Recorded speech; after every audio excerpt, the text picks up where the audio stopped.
9 एप्रिलला मनसेचा गुढीपाडवा मेळा आहे। मनसे अध्यक्ष राज ठाकरे इथून मार्गदर्शन करणार आहे। आपण बघू शकतो कशा प्रकारे मनसेच्या मेळाव्याची तयारी चालू आहे। 70,000 खुर्च्या ठेवण्यात आलेल्या आहे, म्हणजे 70,000 पेक्षा जास्त मनसे कार्यकर्ते इथे उपस्थित राहणार आहे आणि 4 LED स्क्रीन लावण्यात आले, म्हणजे जेणेकरून राज ठाकरे ज्यावेळेस मार्गदर्शन करणार त्यावेळेस त्यांचं भाषण चांगल्या प्रकारे दिसायला पाहिजे।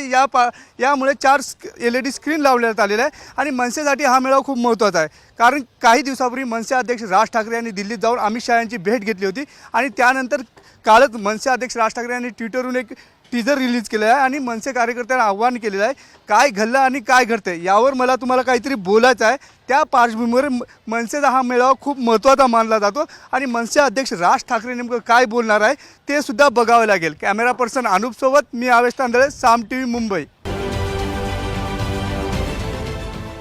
देश विदेशातील प्रत्येक घडामोडींचे लाईव्ह अपडेट मिळवण्यासाठी आता साम टीव्हीच्या सर्व सोशल मीडिया प्लॅटफॉर्मला लाईक, फॉलो आणि सबस्क्राईब करा। तसंच सर्व नोटिफिकेशनसाठी बेल आयकॉन प्रेस करायला विसरू नका।